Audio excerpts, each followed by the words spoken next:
So hello there mga besh, and it's already 9:40 na ng umaga. So samahan nyo kami mga besh papuntang Cebu Safari. So kailangan nating magpagas muna kasi medyo malayo yung pupuntahan natin.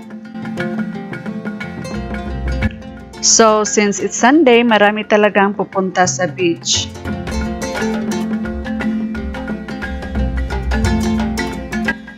Dahil dito sa Cebu, kahit saan ka pupunta is maganda talaga yung aming mga beach.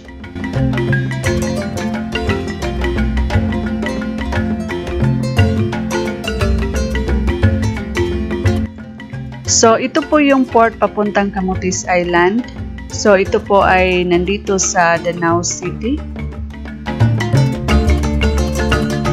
So since first time namin pumunta sa Cebu Safari, so gumagamit kami ng Google Map.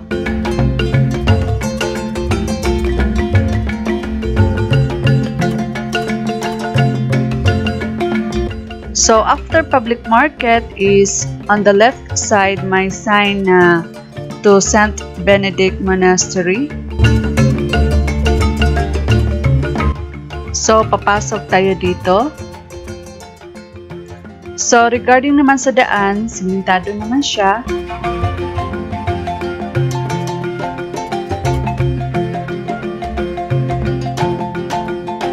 Pero may part din na medyo paliko-liko siya.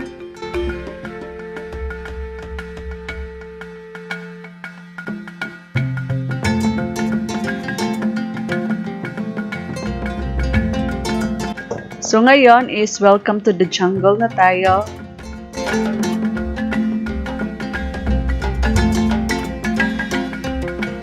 So sa part na ito is medyo mataas na. So careful lang tayo sa pagdadrive.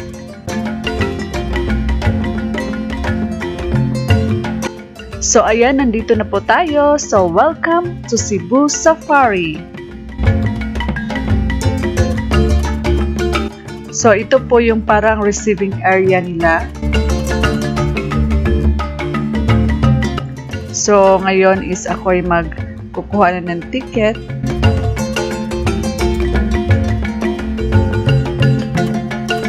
So once na may ticket ka na, meron ka na ring map at saka yung wristband. So yung sunod na bird show is 1:45 PM pa.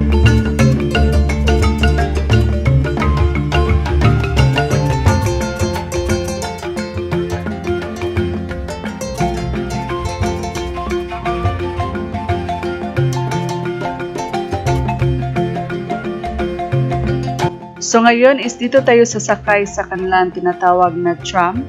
And then fasten your seatbelt mga besh kasi pupunta na tayo sa Africa.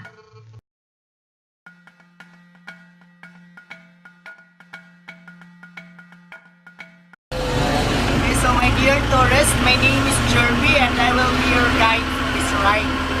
For your comfort and safety, please don't stand or jump while the truck is moving. Wait for the full stop so that you can stand and take pictures of the animals. And please don't use flash photography and selfie sticks. So if you have flashes in your phone, so turn off lang na to. So welcome to African Savannah! Yay! So that serves to protect them under the sunlight. So mara sila. As you can see, we have a pond here, natin tubig. Because we have the one antelope so love to water in the water, which are the water bucks. So, water buck. So 11 to 13 months na lang pregnancy. So kana nga tong baby zebra, so actually he is now 25 days old. So by 5 pa na siya kadlaw. O diri na siya nataw sa ilang horn. Because their horn can grow up to 33 inches. So almost 3 rulers. If makabantay mo, nindot kay straight. Mo na siya ang James back. And we have also the water back atong narito dapit. Nang nausa na sungay ang na baliboon. So that's the water back. That one, that's the greater pudo. The one was a white lateral lines in his body. So lalaki na siya. So ang babae na niya may sungay. So greater, ang babae nasa inyong left side may sungay. Ito. So ano siya male? One of the longest horn antelope ni siya. Kung nangangham mo, ang iyang sungay 33 inches, iya 74 inches. So, more or less 6 rulers. Kung ano, amo ang tour guide.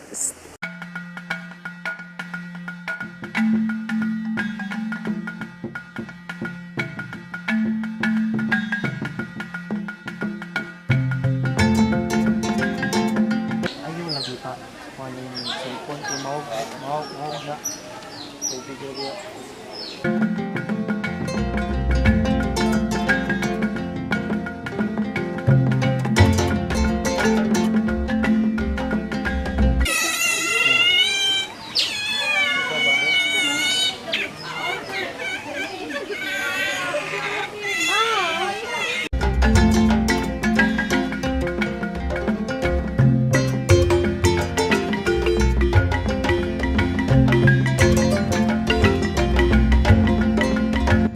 Sus, pastilan kadako baya sa tiki oy.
Si Chita is gusto niyang magpupo kaso nga lang na shy daw siya sa camera.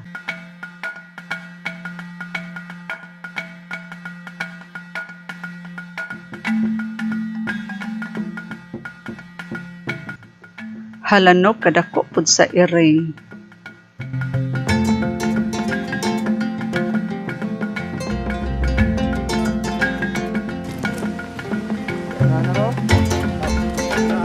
Bukan eh.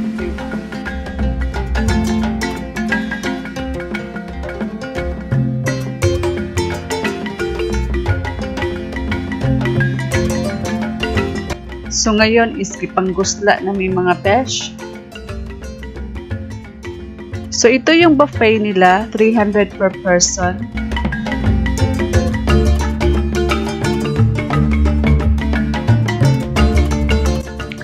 So yung food is what you pay is what you get. Pero yung ambience niya is super ganda talaga.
Malamang may ahas talaga dito, no?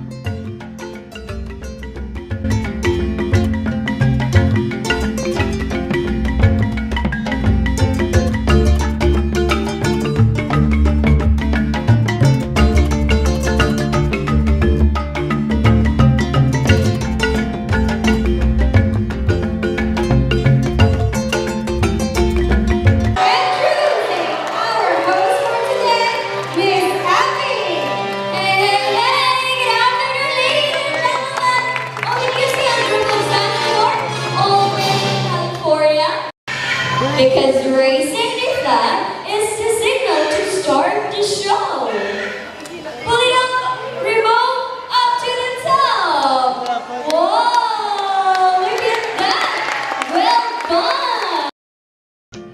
So welcome to our orchard garden.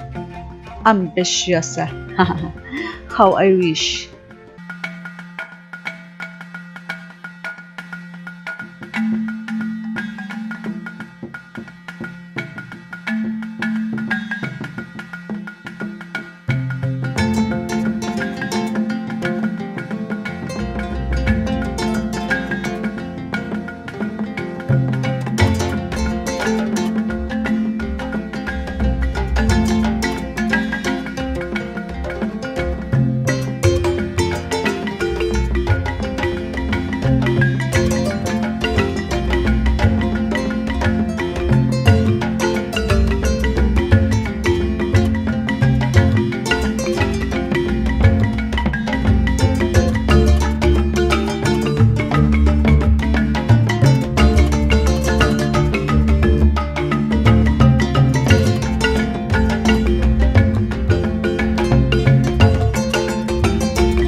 So ngayon is naluyahan na ako mga itlogan.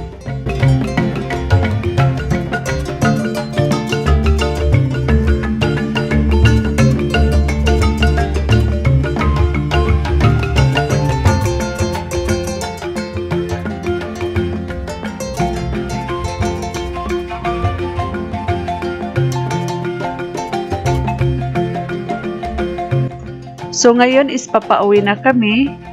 So yung dagat is low tide as you can see.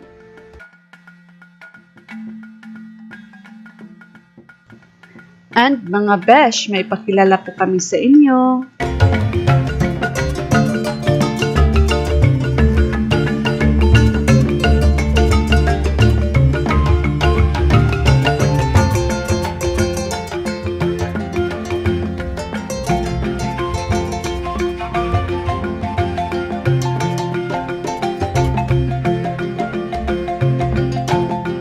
So till next time, bye-bye!